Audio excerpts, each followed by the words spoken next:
I've always been the kind of person who prefers driving at night. Less traffic, less noise, just the road and whatever's on your mind. It helps me think. That's why even now, I still can't explain why I ignored that feeling in my gut that night. I was heading back from a late shift, sometime around 2 a.m., taking a back highway that cuts through miles of farmland. It's the fastest route home, but also the emptiest. No streetlights, no houses, just darkness and the occasional reflective sign flashing past your headlights. About halfway through the drive, I noticed a car pulled over on the shoulder. Its hazard lights were blinking steadily, lighting up the surrounding grass in short bursts of orange. As I got closer, I saw someone standing next to it. A man, I think. He was just standing there, not waving, not moving, just watching the road. I slowed down a little, debating whether to stop. Normally I wouldn't, but something about how still he was made me uneasy. Like he wasn't actually expecting help. I decided to keep driving. But as I passed him, I glanced in my side mirror, and he was already moving. Not toward his car, but toward the road. Toward me. I pushed that thought aside and kept going, telling myself I was just tired. That's when I noticed headlights appear behind me. At first, I didn't think much of it. It's a highway after all. But within seconds, the car closed the distance way too quickly. It came right up behind me, so close I couldn't even see its headlights anymore. Just a blinding glow filling my rearview mirror. Then it started flashing its high beams. Over and over. I felt that same uneasy knot tighten in my chest. I sped up a little, hoping they'd pass, but they didn't. They stayed glued to me, matching every move.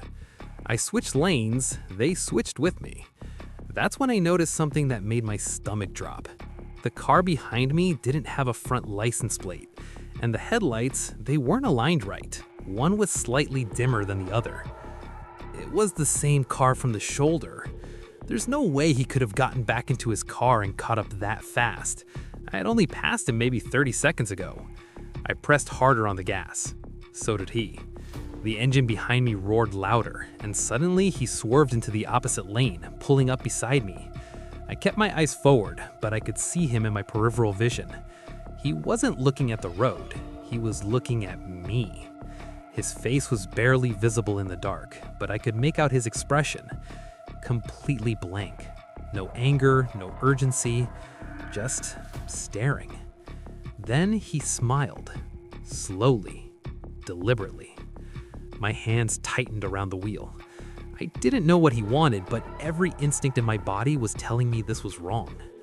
Without warning, he jerked his wheel toward me. I swerved just in time, my tires briefly losing grip as I veered towards a shoulder. My heart was pounding so hard I could hear it over the engine.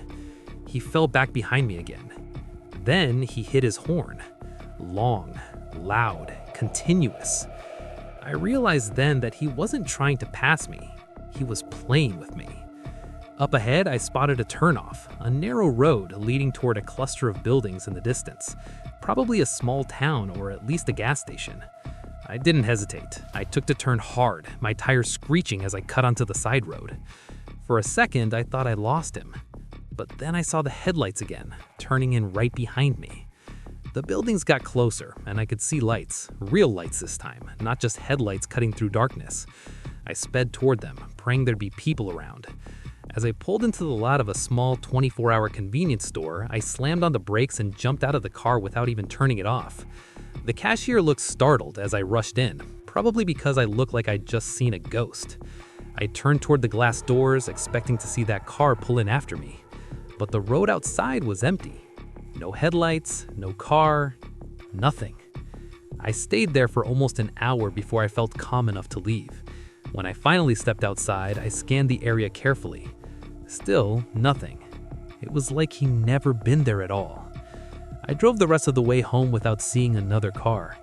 But sometimes, late at night, when I check my rearview mirror, I can't help but think about how fast he caught up to me, and how there's no way he should have been able to.